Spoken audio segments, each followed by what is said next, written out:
This conference will now be recorded. Let us pray. Heavenly Father, we begin this meeting by giving you thanks for the opportunity to gather here today. Merciful God, you remind us in your words that you're always with us and will never leave us. You are the place where we can find refuge, comfort, and peace. Open our ears so we can hear your voice and our hearts to receive your word. Guide us during our discussions here today as we conduct business that will affect the citizens of the Rio Grande Valley. Give us the clarity of mind to act in their best interest and not ours. We pray that this meeting is successful, productive, and blessed. Almighty God, we give you the glory for what we accomplish. In Jesus' name we pray. Amen. Amen. Now the pledge. Pledge allegiance to the flag of the United States of America and to the republic for which it stands, one nation, under God, indivisible, with liberty and justice for all.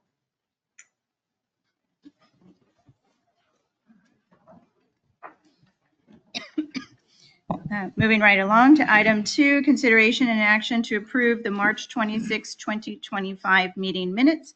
Are there any amendments to the minutes? If not, is there a motion to approve as is? Do we have a second? Second. All those in favor say aye. Aye. Opposed? Motion carries. Item 3, public comment. None of public comment. All right, this time we'll close public comment. Moving on to item 4, administration. Manny?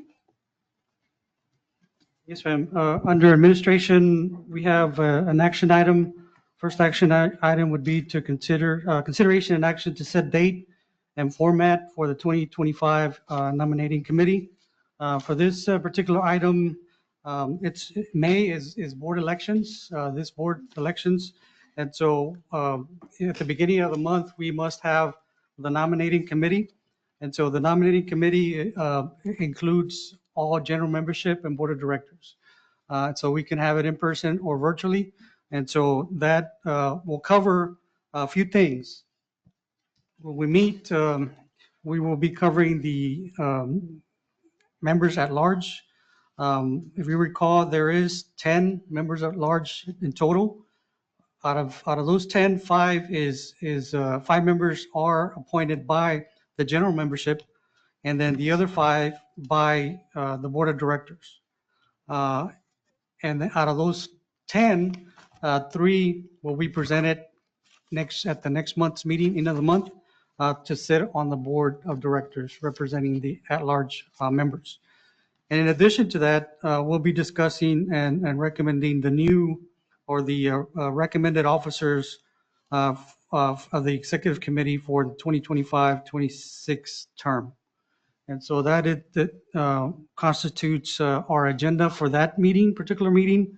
And again, we typically have it around the second week of May. And then following that, we will have the different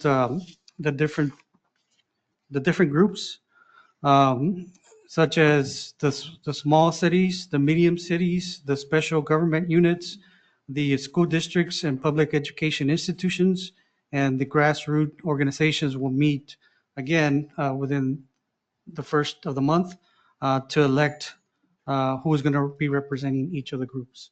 And within each of the groups, for example, small cities, if you have 13, 14, maybe almost 20, out of those, 3 will be selected by that group and nominated to sit in this board.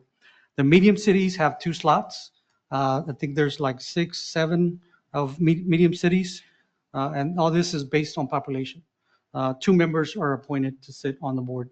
And then out of the special government units, 2 are selected to represent that group. And then the school districts and public education institutions, we have 2 that will come that will represent higher institutions, or actually the public education institutions on the board of directors. So for right now, the action item would be to select the date and format of the nominating committee to review the members at large and the elected officials that will sit on executive committee.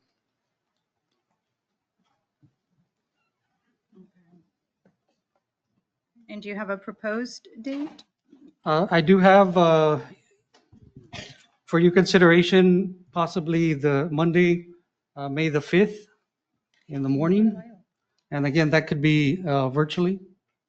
I think last time, unfortunately, we're not at the island this year, so like last time, so it can be done, you know, virtually or in person or both. So can we do it tentatively for the 5th, and then you can poll the board? Because not everybody's here. And I will add, there's no quorum required for that meeting, so there's no need to worry about that as long as we get enough representation. Again, it's a combination of the general membership and board of directors. And we'll have the Zoom option available. Correct. Yeah, we can do that. That we could get max participation. Okay. So the Tuesday.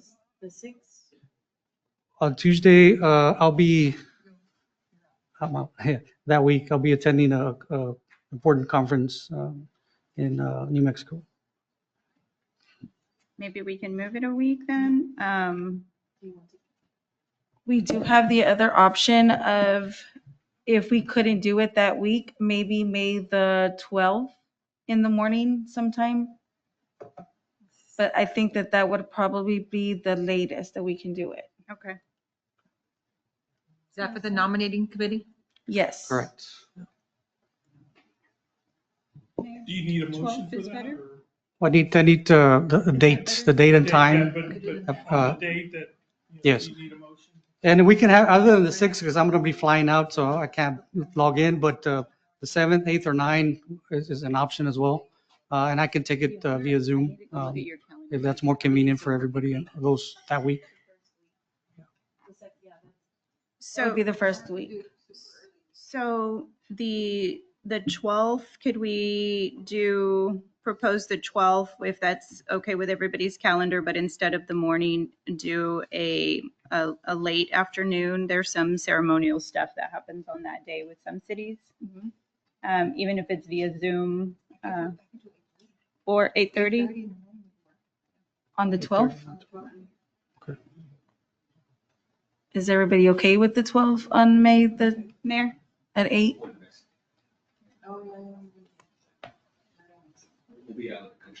Oh, you too. What about a week from now, May 7th? It's exactly 1 week You're staying from after today, virtual. So it's just John? It's just you? It's a Wednesday, Okay. it's not a Monday, it's not a Friday. Yeah, this is hard to get everybody.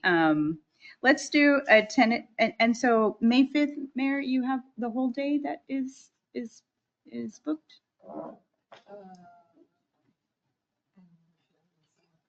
Yes, okay. But May 7th works at 8:30. Are you also looking to get those committee members to sign today as well? I Well, mean, no, totally- it's all the membership, the general membership and board of directors. There's no quorum required as long as whoever is available can attend. But obviously, we need max participation to make sure that So we're everyone transparent. will be invited to. be part of Correct. the committee. Yes, ma'am. Yes. Yes. So let's do May 7th. Are you here? Are you back?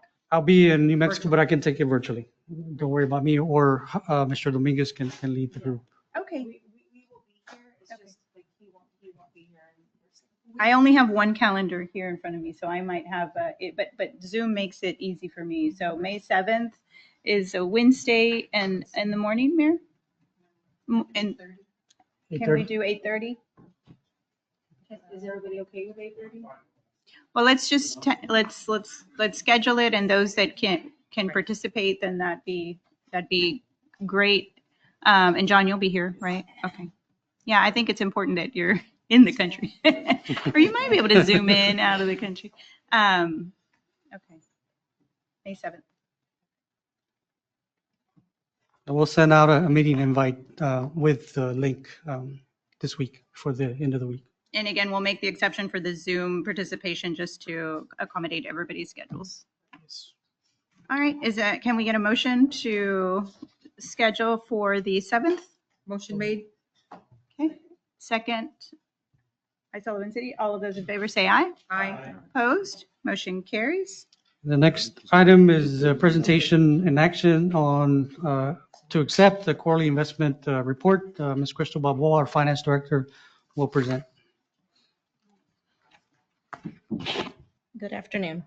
The first quarter investment report was provided for your review. If there's no questions, it needs board approval. Is there any questions for Ms. Balboa? Okay, I'll entertain a motion. You want me to- Second, all those in favor signify by saying aye. Aye. Opposed? Motion carries. She did have an update, just as you know, with the current administration, there's things changing every day. And so Crystal has just a brief update Yeah, I on just financial wanted matters. to point out that there was a mild decrease from the fourth quarter to the third quarter. It just went down 0.13. But the same time last year, it went down a whole 1 basis point. The interest rates. Thank you. Thank you.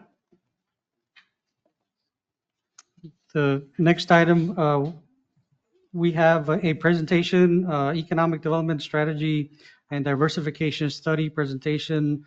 We have representatives from the GLO. Ms. Shonda Mays should be online. And Mr. Elijah Casas is right here with us to present. Hi, good morning, everyone. I'm Shonda Mace. I'm the Manager of Research Studies and Development, otherwise known as Planning Studies, for the Community Development and Revitalization Division. And I want to preface this with, I was not the project manager, so thankfully I only have 5 minutes. So I probably may not be able to answer any questions immediately, but I will gladly, after the presentation, throw my email into the chat so that if anybody does have questions, feel free to send me an email, give me time to research and look into it and get back to you. Okay, so with that, like I said, I only have 5 minutes. So there's 16 slides. I'm not going to read all the text on the slides, but they should be made available to you guys to dive a little bit deeper in. So please get started.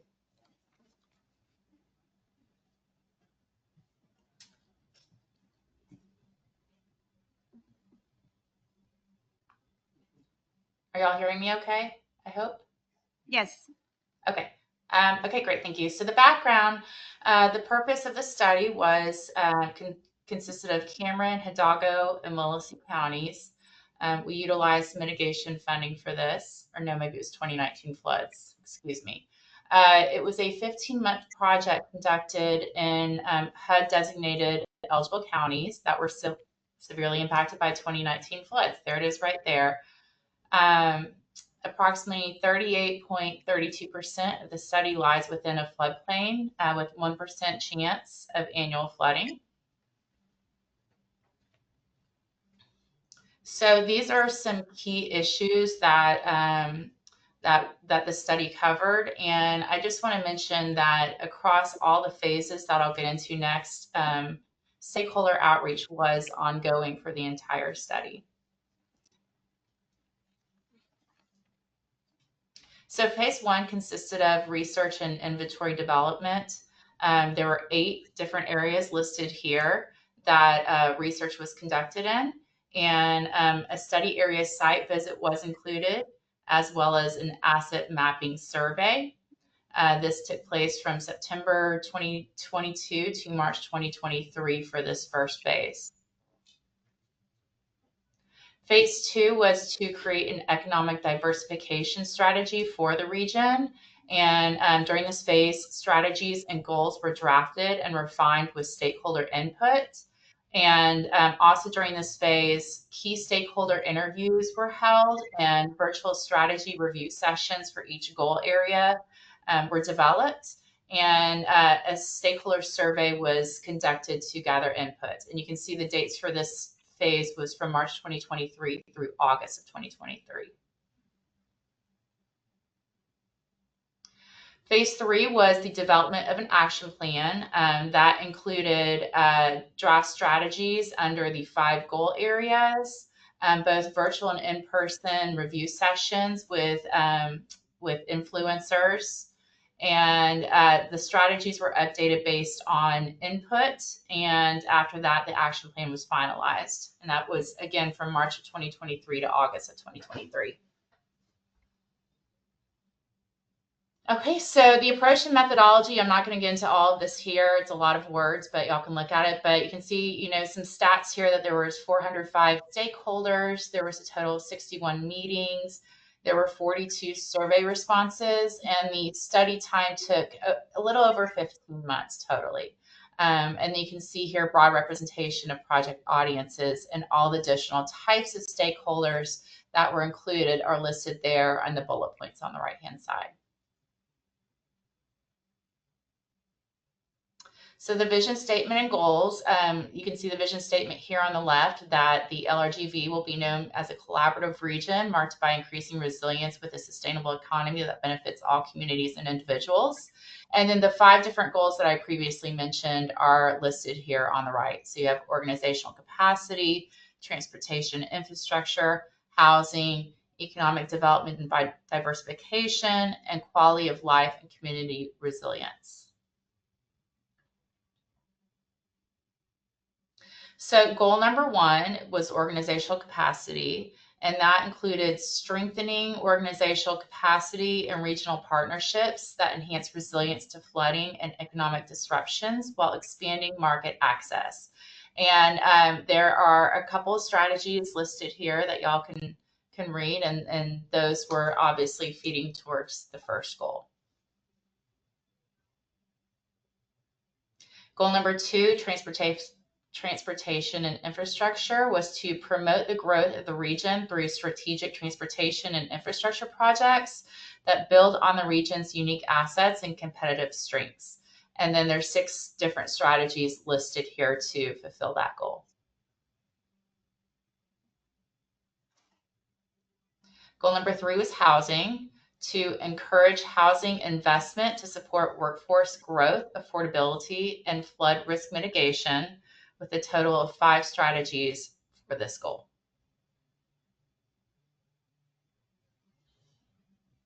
Goal number 4, economic development and diversification, was to foster regional resilience through economic inclusion and diversification to provide additional stability during downturns, with a number of strategies for this goal.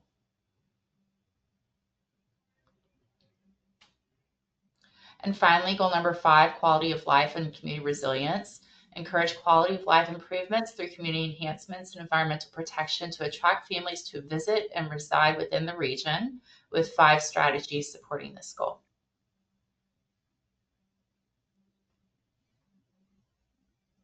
So the final report is pretty lengthy. It is called the Economic Development Strategy and Diversification Study. It is on our website, which will be on the next slide. But there is also a summary report that is also really well, and it's much shorter, but it's an excellent report. You can see there's lots of pictures and tables and stats to help you get through it. So it's a really great report. And to supplement the report on the next slide.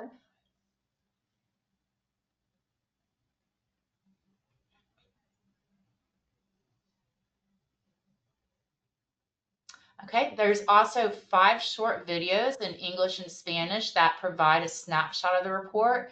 You can see there that is our website, where the entire page for the economic development study resides. There's a lot more than just the final report in these videos, but these are kind of the into that study. And I'm happy to report that our own Elijah Casas, who is with you guys today, is the narrator for these videos. They're really great. I highly recommend going and watching them. They're not very long. And that concludes my presentation. So thank you guys. It was a really great study. A lot of really great things came out of it. And I hope that it benefits you guys. And like I said, I'm going to throw my work email in the chat. So if anybody has questions or would like more information, or if there's anything I can answer, please feel free to shoot me an email, and I'm happy to get back with you with whatever you need. All right. Well, good afternoon, members of the board, Madam President. Thank you all for having the General Land Office here this afternoon. Elijah Casas for the record, Intergovernmental Relations. Shonda, thank you so much for that presentation. Again, it was a 15-month effort, a lot of collaboration amongst our community, everything from business partners, community members, nonprofits. We really wanted to delve into different aspects of what makes our region so unique. Especially with the rapid growth that we are currently undergoing and the future that we're walking into. Overall, we want the region to be better prepared for the future, bounce back faster from disasters, and have a good and general idea of where we want to go together. So we do hope that this is very beneficial to our region. I know we sent Manny the link, and you can also expect an email at your city halls or your personal emails later before the end of the week. That way you guys can go ahead and take a peek at that. It's a very valuable resource, and if you have any questions at all, please don't hesitate to reach out to us. Thank you so much. Thank you. Any questions? Thank you so much.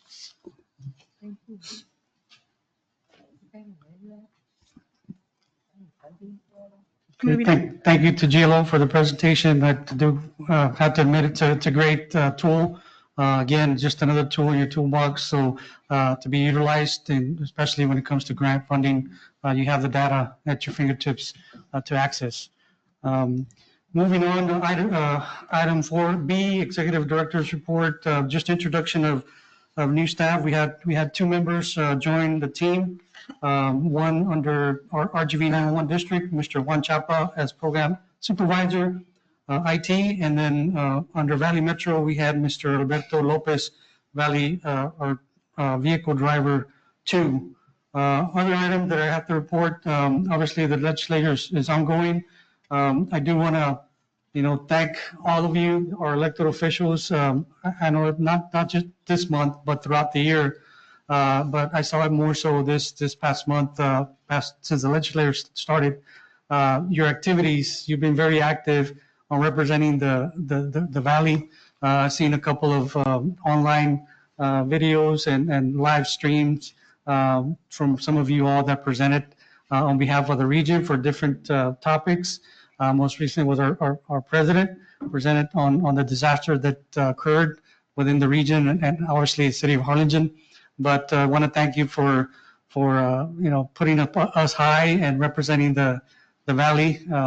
It needs to be known, and so just wanted to again thank send that message to you that it's much appreciated that you're pretty much elevating the region to a higher level, and your interactions and representation speaks volumes when it comes to being a elected official and for the Lower Rio Grande Valley. So thank you so much for that.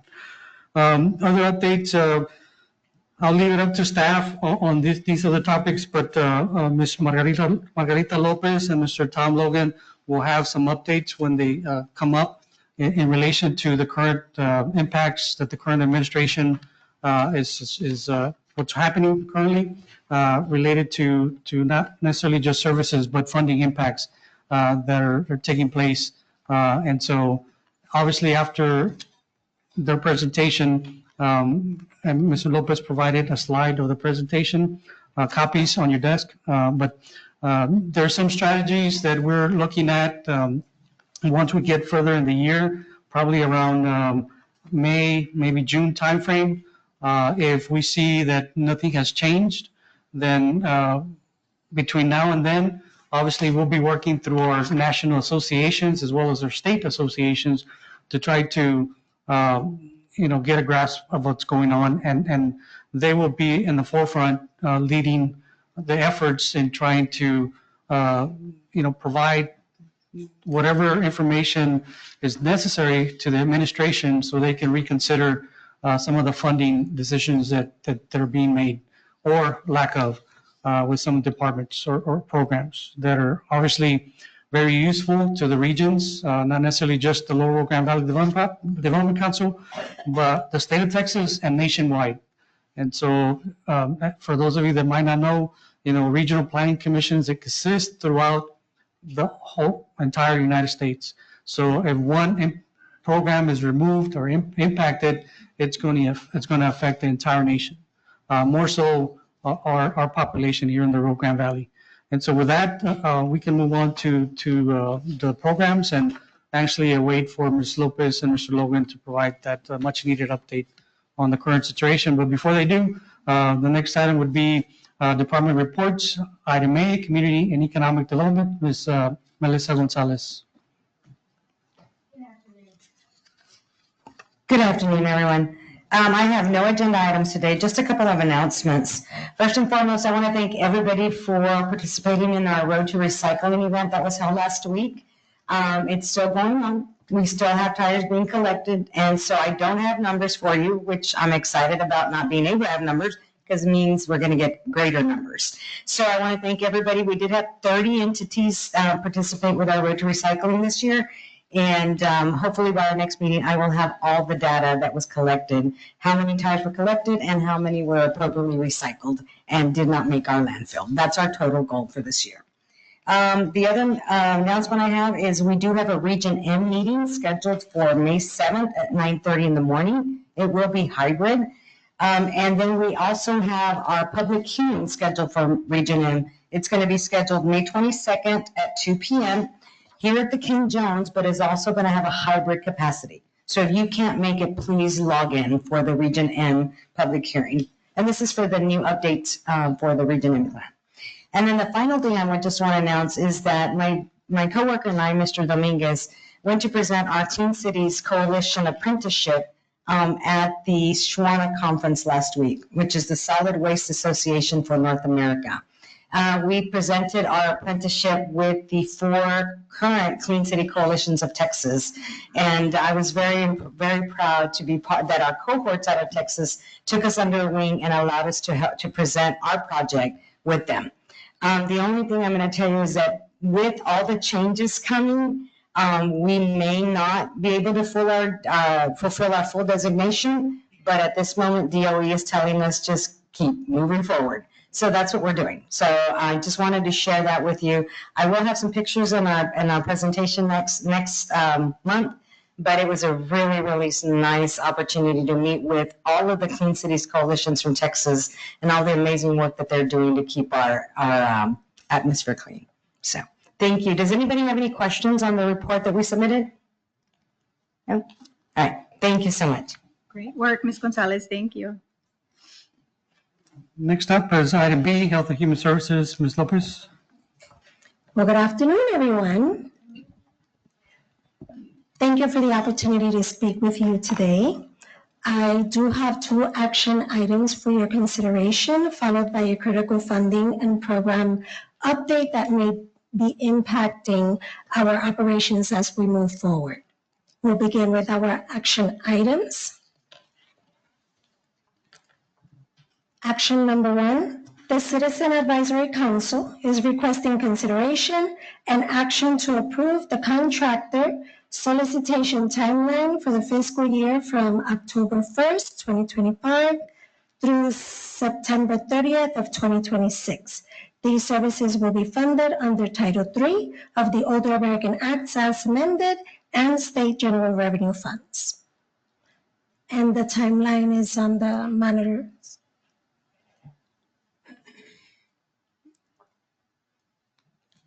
And this is an action item. Do we have a motion to approve? Second. All those in favor say aye. Aye. Opposed? Motion carries. Thank you. The second action for your consideration is the Citizen Advisory Council is requesting consideration and action to approve the timeline for the request for proposals, or better known as RFP, to solicit operating plans for services for the fiscal year from October 1st, 2025 through September 30th of 2026. This action refers to services provided through our subrecipients and funded under Title III of the Older American Act as amended and state general revenues. You have a motion? Motion made. A second. All those in favor say aye. Aye. Opposed? Motion carries. Thank you. And as you may have already seen, we did submit our second quarterly report for your review. Does anyone have any questions on the quarterly report? Okay, thank you for that. Now, with those actions presented to you, I'd now like to shift to an important update on the broader funding environment. Now, we have two sections. I will start with an overview of the ongoing funding situation at a state level and how it has shaped our planning, how it impacted our service delivery, and the response that we had here at the LRGVDC for the fiscal year 2025. So again, this is state level. For members, you have it on your desk. It looks something like this. So it's the same slide that's on the screen, so you can follow along and take with you. I think they're going to have a little bit more detailed information in their packets for their review later on than what we're presenting on the screen. But I would like to take your attention to the screen. It has a full timeline of the events, how everything started.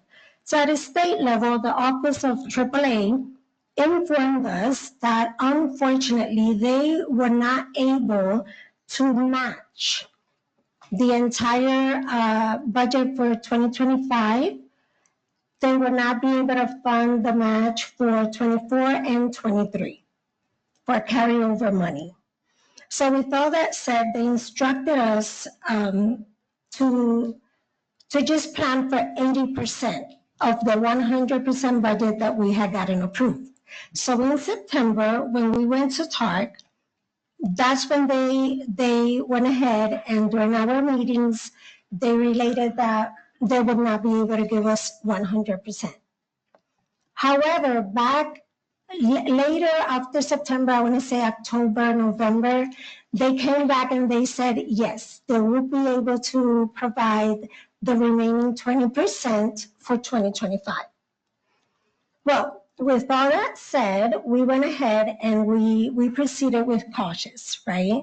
And so we provided services, and once we reached the 80% of that budget on allocations and vendor contractor services, recipients, we only continued providing services that did not require contracted services to avoid us going into an overage. Okay? Now, on April 25th, a couple of things have happened. They had a meeting, they came back, Office of AAA, and they said that it was final. We would only get 80% of 2025. Give me a second.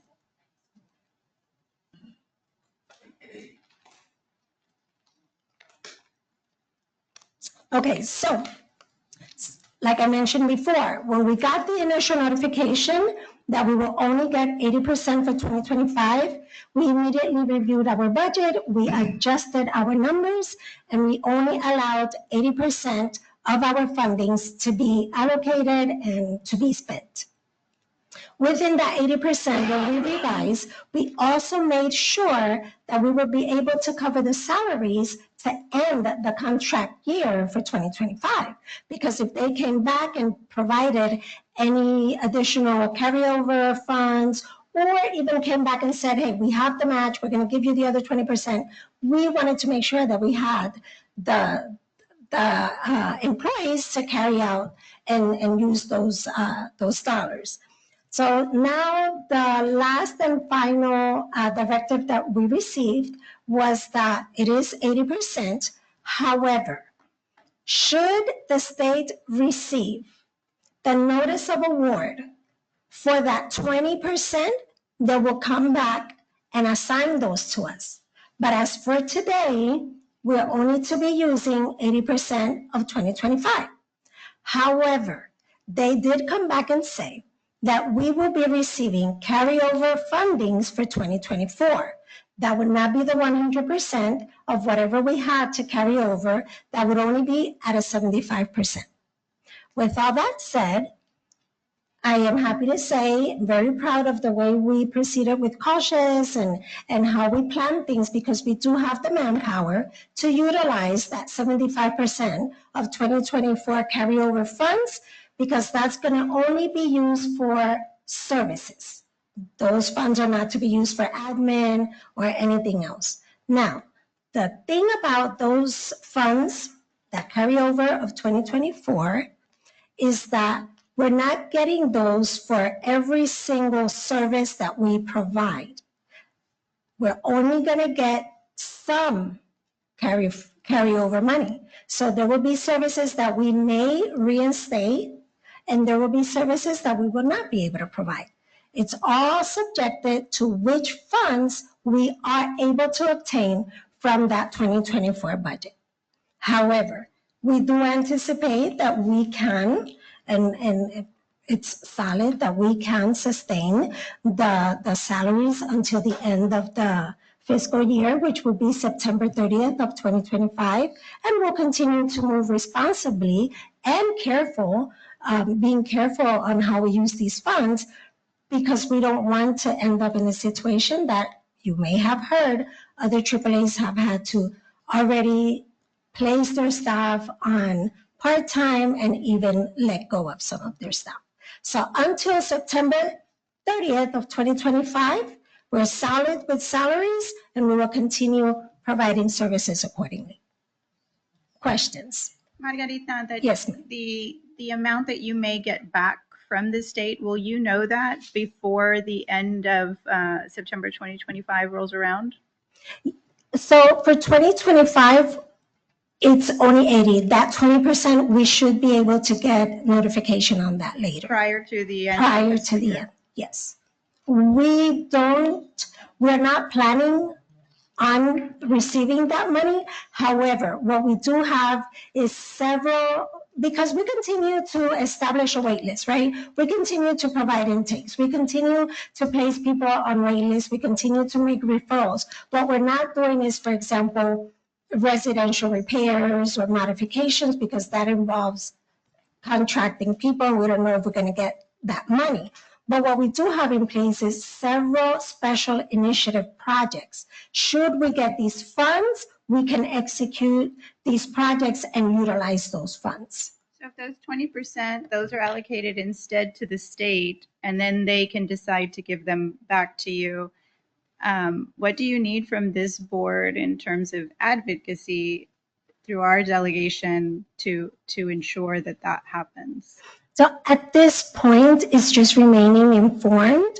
And also, if you have the platform to bring the urgency of those funds to the table, that would be greatly appreciated. And as I move forward, I will appoint you to how much we have used of those funds, and the impact that it has in our region.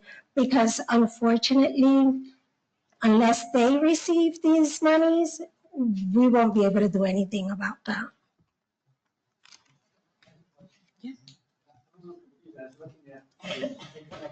Impact overview here, which talks about 2026 proposals. If we just approve actions to negotiate contracts for contracts that run through 9/30/2026, how can we do contracts when we don't think there's going to be funding, possibly no funding in these areas? That's a great question. And so what you have pointed out, which I will address ahead, is specifically on the federal impact should that budget as presented get approved. However, we have a great responsibility right now to carry out what needs to be carried out throughout the contract year. Now, that timeline is specifically that, and the contract has a note specifically regarding these contracts will be available, they will be executed, they will be honored, they are subjected to the federal funds being available. And so if we don't present these, then we are out of compliance with this year's contract and our obligations managing the funds that we do get for AAA. So we have to present them. The other thing is that should the budget as presented at the federal level not get approved, we still need those contracts to run in October. And that's why we're presenting them down. And then a proactive approach that we're taking is to keep track on current expenditures and to ensure that contractors submit the most latest up-to-date reimbursement requests so we can submit it to the state. So we can keep up to date. Should they cut us off tomorrow, we won't have any outstanding balances in the books that we owe. contractors. And as for right now, on that same note that Mr. Cruz has mentioned, as for right now, we have $61,004.77 outstanding, just waiting for vendor contractors to submit their billing. And then we have with our subrecipients, $1,570,116 that we're still pending to pay, but we do have the funds to honor those.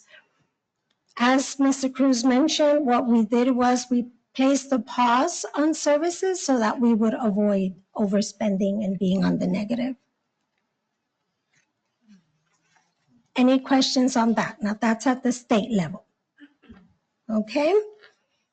All right, so as we shift, if you can change, and you see now you can really refer to your packets. As we shift to the federal landscape, I want to highlight key elements of the proposed fiscal year 2026 budget that will significantly impact our AAA and our ADRC services. Throughout my report, I will point out that it is not a significant impact only on AAA and ADRC services. On the greater scheme of things is an impact on services provided to the older community, regardless of who is providing those services. Okay, so on your package, you're going to have a summary of the fiscal year 2026 proposed impact, an overview of funding sources for AAA and ADRC services, a detailed list matching each service provided to its respective funding source. I provided this for you so that you, on your time, throughout the services you provide, can follow those services, Title 3B, 3C, so that hopefully you can see where they're going. That's where the greater scheme of things go in. While AAA and ADRC may be losing the ability to provide the services, by following those funding sources, you'll be able to know where the funding is going. Okay? You will also see some charts showing amounts spent in the region, assisting individuals, and the number of individuals that we served from 2020 through 2024, showing the need in the region.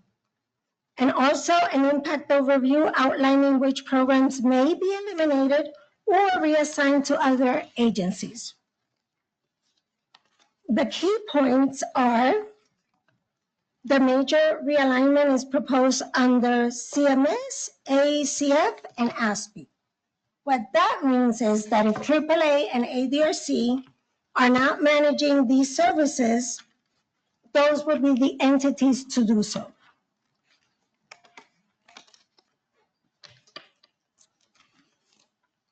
Okay, so next slide, please.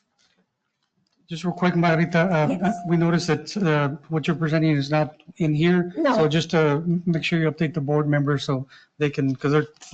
They're looking for shifting the to- exact yeah. one, okay. Yeah. Specifically, if we can get provided what was up there in terms of the summary. It's just a simpler summary than what you all have. So what I'll do Right. is I'll raise mine so that you know specifically where we're going. This right here is just an explanation of the services that we currently provide. And you would have those services on the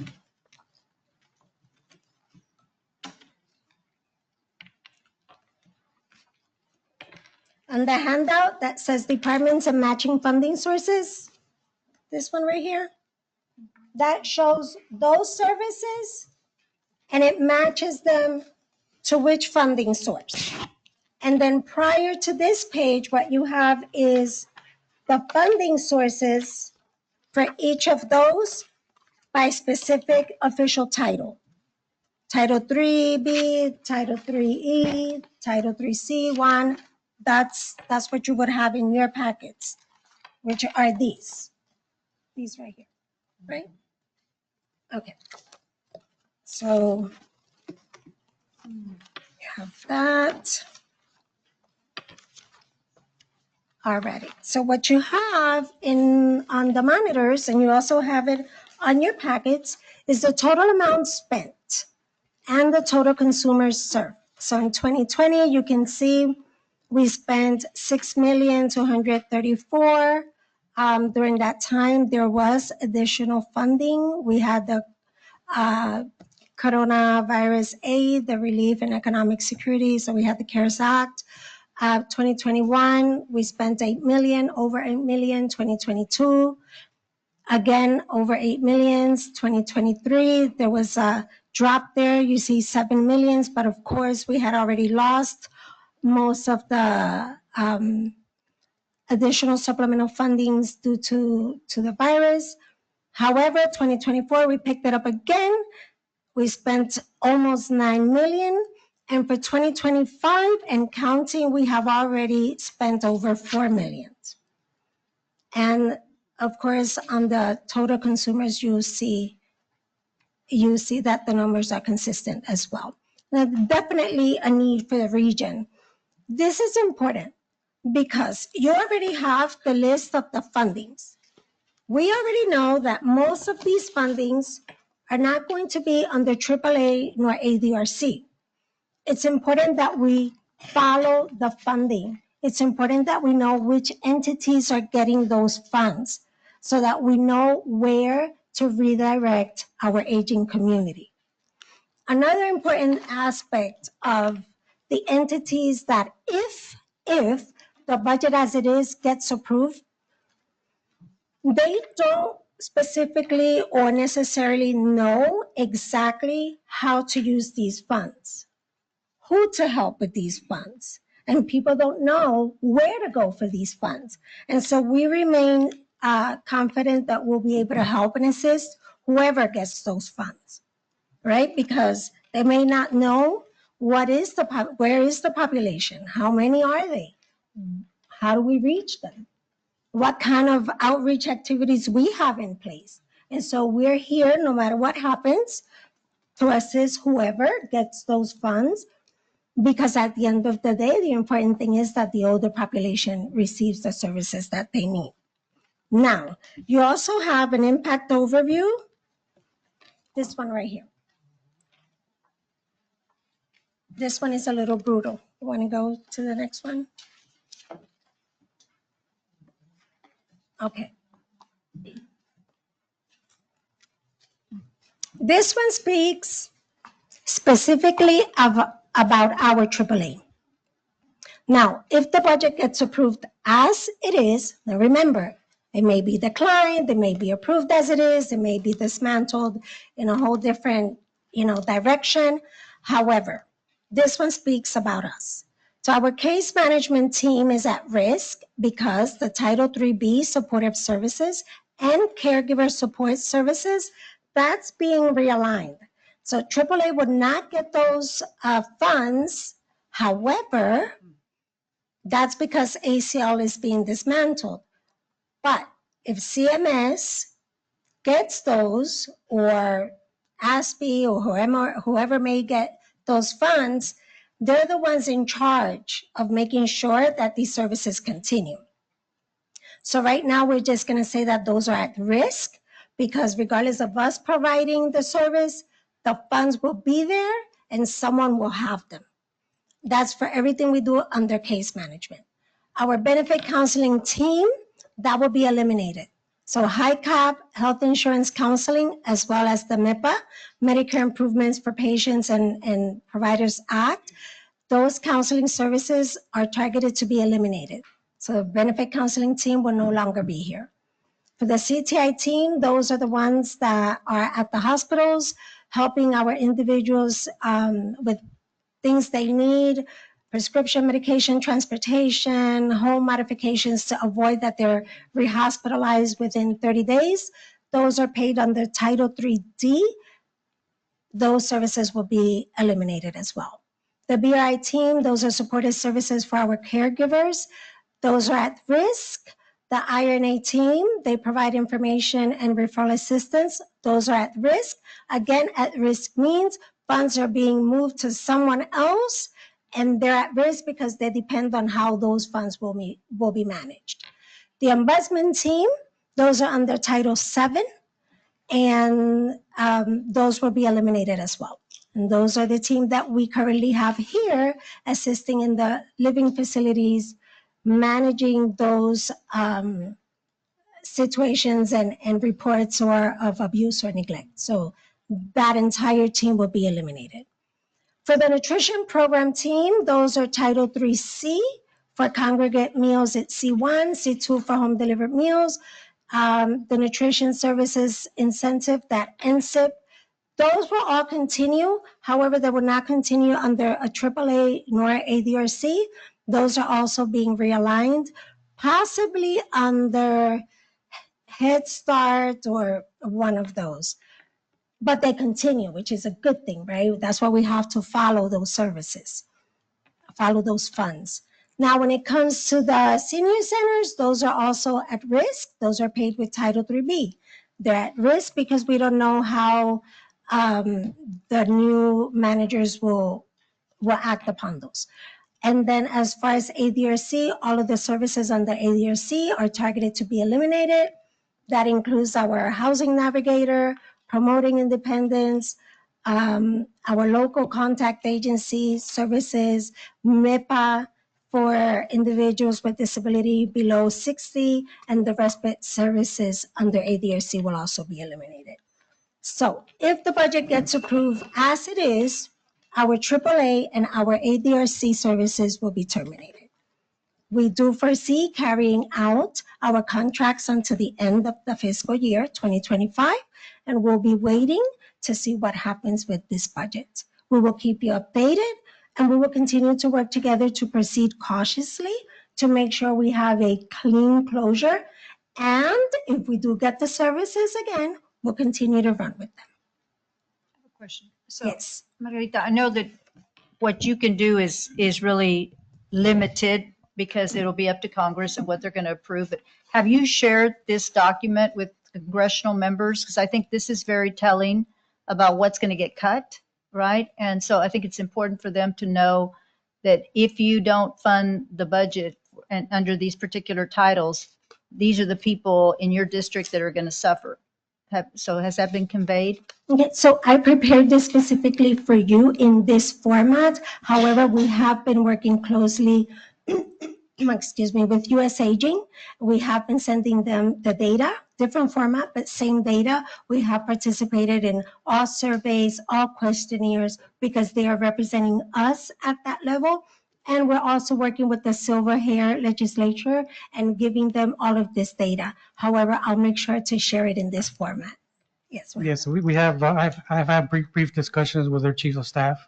And so obviously this information came about, and I forwarded the USA Aging email that was intercepted, was leaked out on the current budget for the next 2026 year, that pretty much all the services under AAA are non-existent in that budget.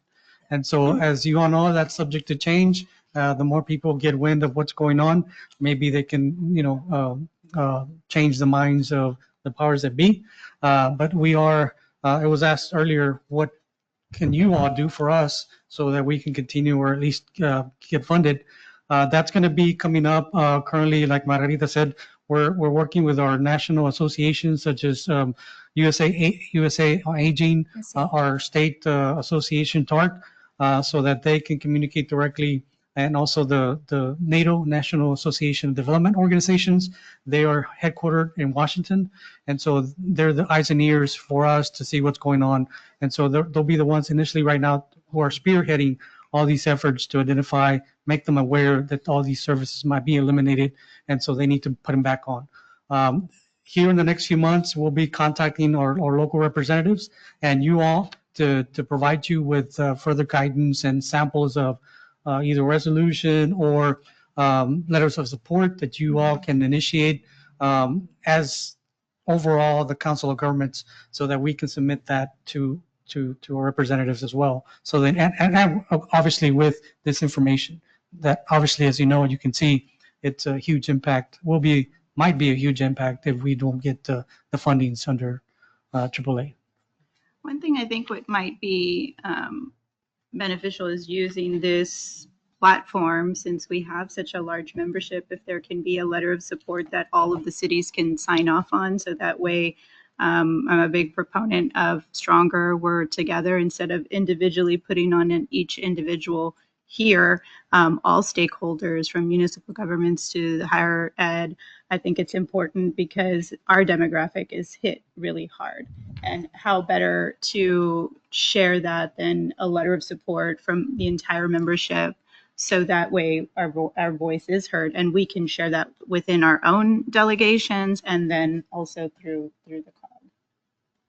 Can we put something Yes, together? it's in the works. That's what we're doing to make sure that's addressed.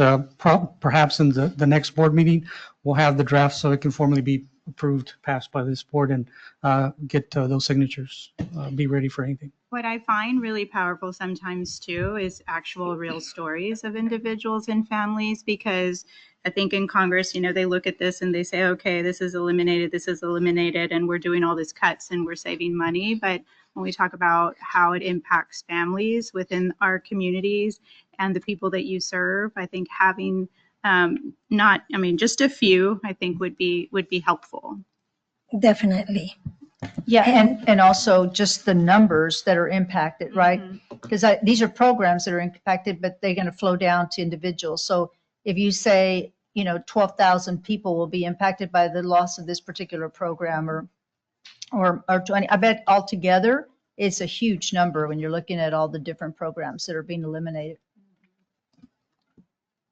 Yeah, when you're looking at things like elder abuse prevention, these are essentials. And big one. I think, like Mayor mentioned, this is some of the few opportunities for this demographic to really even have any kind of oversight or meals and things of that nature. Well, some of the things that you can also do is when you're planning your city budgets, we already know that we're facing some possible significant cuts. Just keep the older population in mind. We have all the data. That's the one thing we do. We keep track of our individuals. We keep that wait list so that we know who, and we can show that there are some individuals out there who needs assistance. We keep those by city. So if you need that information for your particular city, we're more than happy to give that to you. Also, if at the end of the day, because we still have a fighting chance, if at the end of the day this takes effect, keep us in mind, because if, for example, the nutrition services go to Head Start, well, we have Head Start here in the Valley in several places, then you might want to activate a consulting meeting, a team meeting, where we can provide information on how to immediately jump on board to use those services, how to direct people to obtain those, because sometimes the entities don't know what to do with that money. I worked for Early Head Start before I came here, and I'll never forget, the board of directors, there was not one single elected official. And I used to always come and talk about what was happening here in Hidalgo County, because my Head Start was in Hidalgo County. But right now, that's what comes to my mind. If those Head Starts get that money, would they really know what to do with it? But I think you would know who gets that money. And so we're here. At the end of the day, we just want to make sure that our older population gets the services they need. So, any other questions? Yeah. Was there a question? Yeah.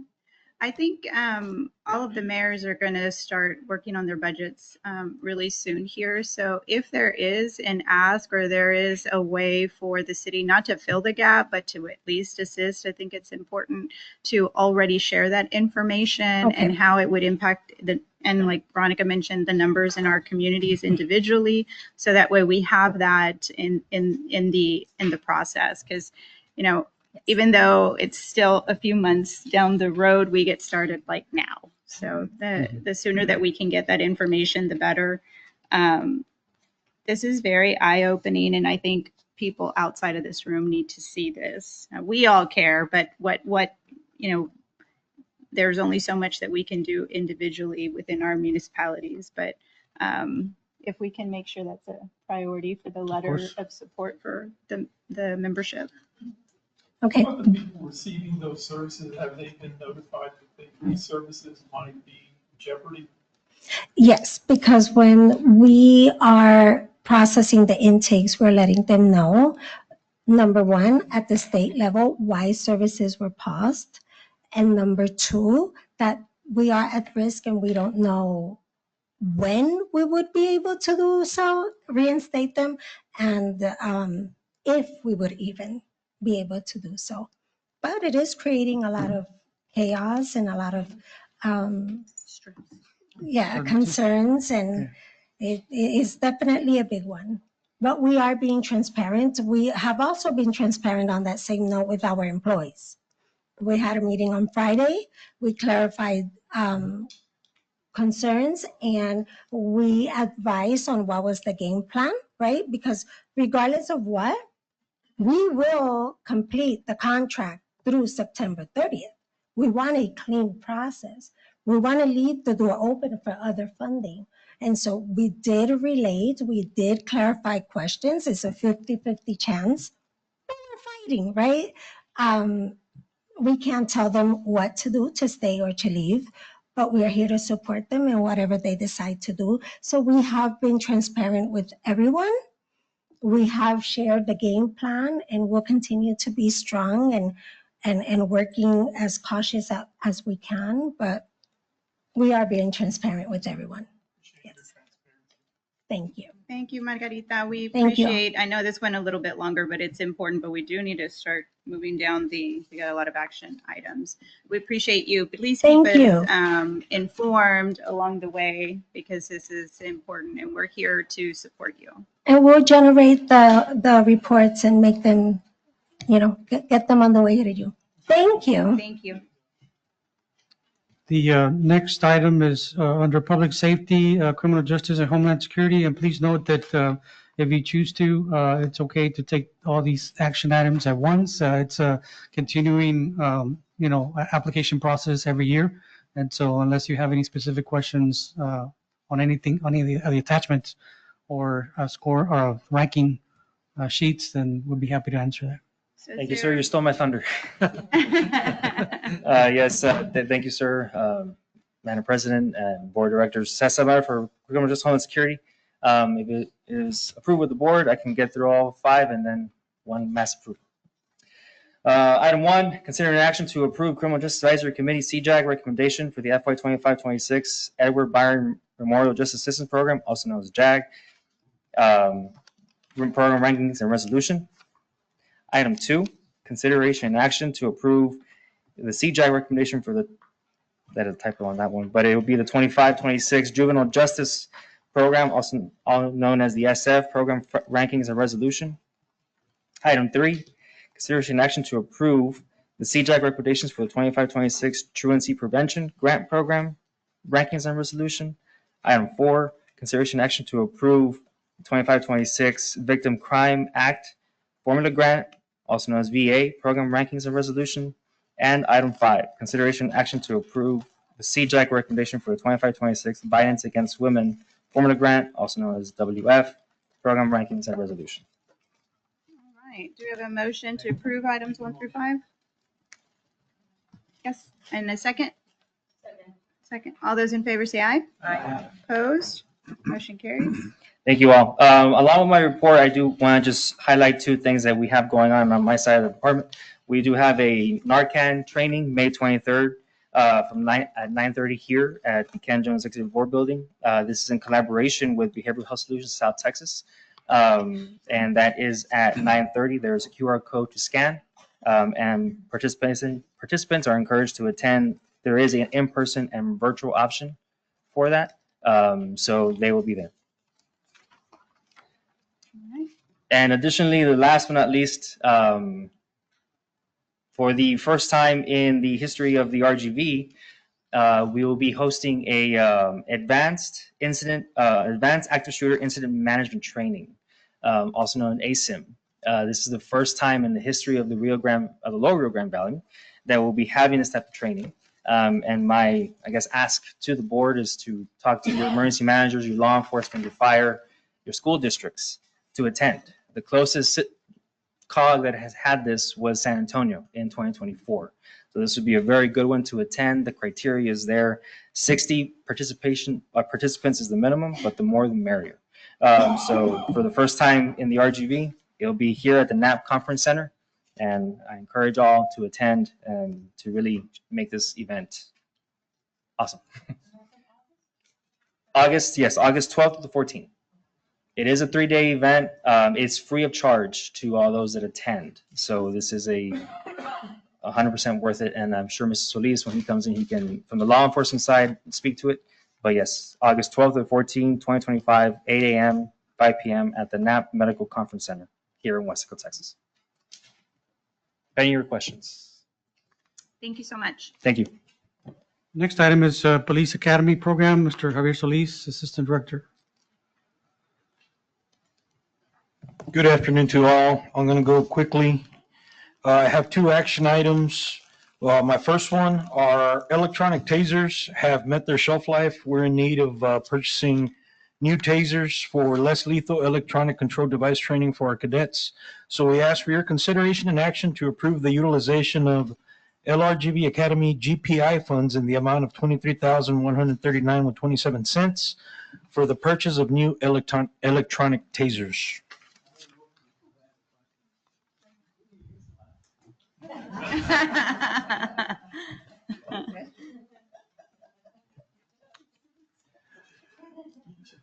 Can I have an old one? Can you have an old one? Jeez. What did I do to you, Mayor? I will turn them over to our purchasing division and they could disseminate wherever they want to send them to. All right, well, we got a second from Mayor Nori. All those in favor say aye. Aye. Opposed? Motion carries. Thank you. Our second action item is in reference to a collaboration with the city of Weslaco. The Weslaco Police Department has a current need to fill 10 police officer vacancies within their police force to have a fully staffed police department with their growing city. They need the manpower. And they have approached us wanting to seek out a collaboration in providing a training site as an academy for us so that they could get recruitment and through the process of having their own academy, they could create new officers for their city.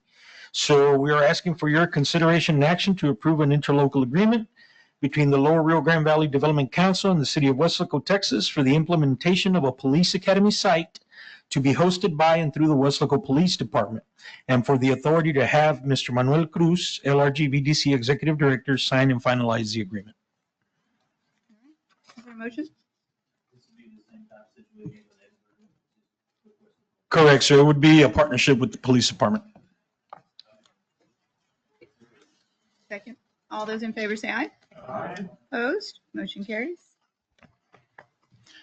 All right, Mr. Felipe, we could just go to my last report. I know that Mr. Logan also needs to provide updates, so I'm just going to go to my monthly report. Very quickly. Yes, very quickly.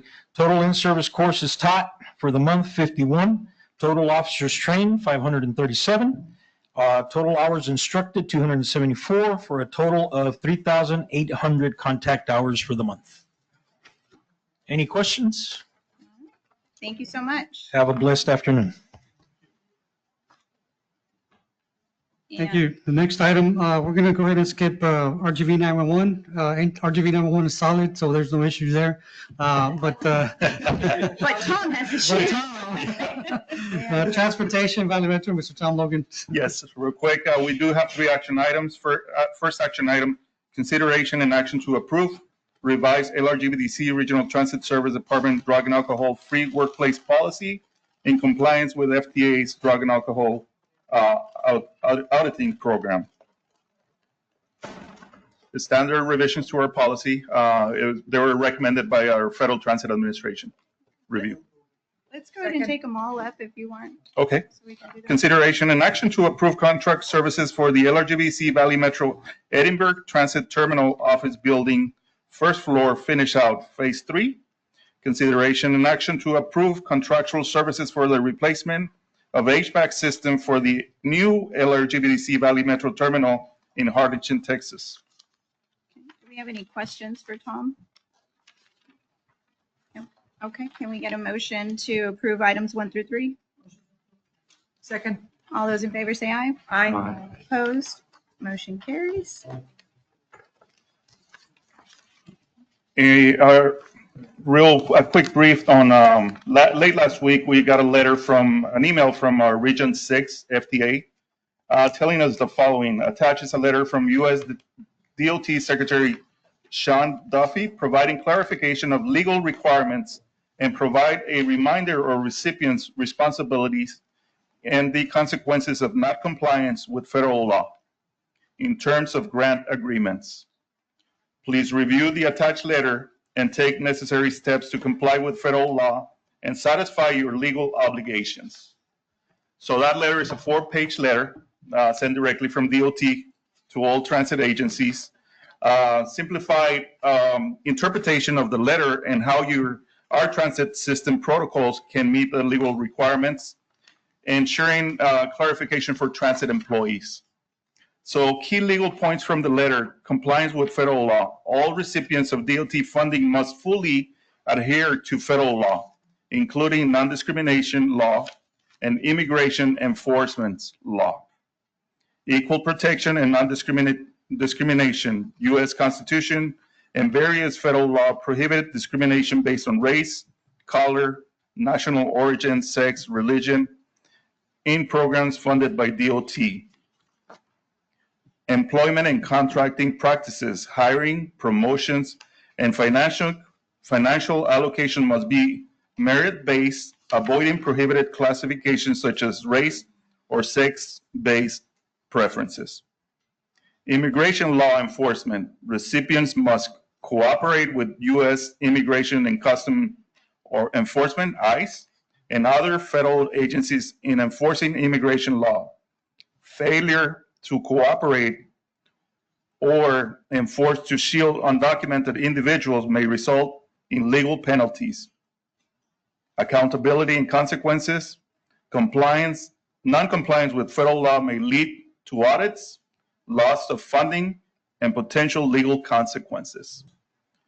So all in all, we're instructing all of our employees, specifically the drivers, to cooperate with federal officers. If they want to board a bus or enter a facility, they have to let them in. We cannot prohibit it. We cannot block them. The only thing that we are also requesting from our employees is that they notify their supervisor, our dispatch, or myself immediately, so we can be aware of those activities.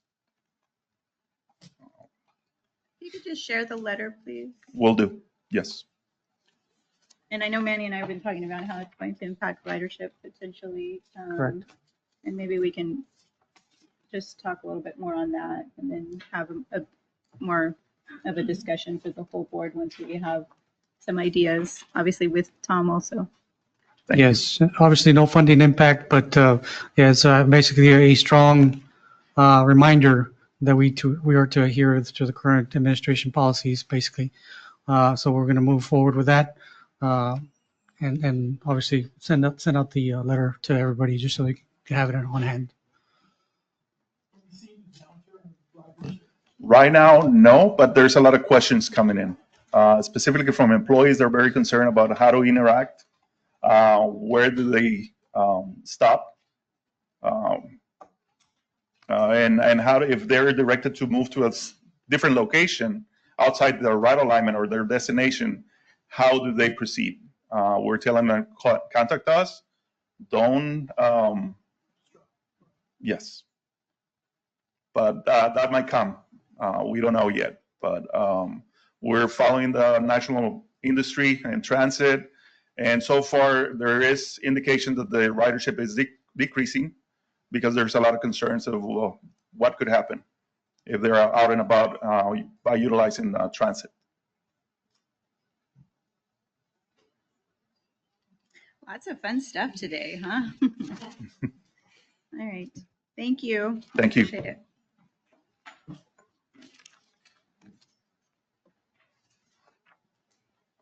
All right. Well, we do have it in our packet, the ridership report, and I believe the policy meeting is scheduled here in a few minutes, so I don't know that we have presentation. Is that right?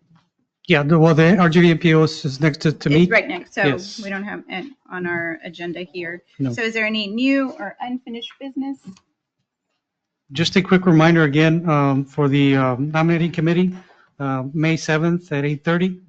So please log on so we can take action on those matters. And next month at the board meeting, obviously, we'll have the new slate of officers, which I believe Mayor Garza is going to take the helm. I'm sorry, under this circumstances with the.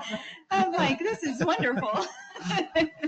And obviously, all those other items that we have from the various other groups will be, might continue the same or designate or appoint new members to sit on the board. But other than that, thank you so much. I don't have any other news or bad news to report. All right, well, let's use it, right? We're adjourned. All right.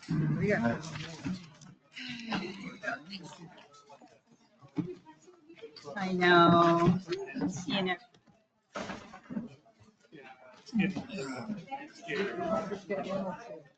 Yeah.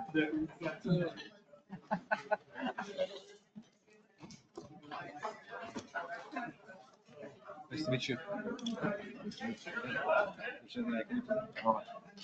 Will.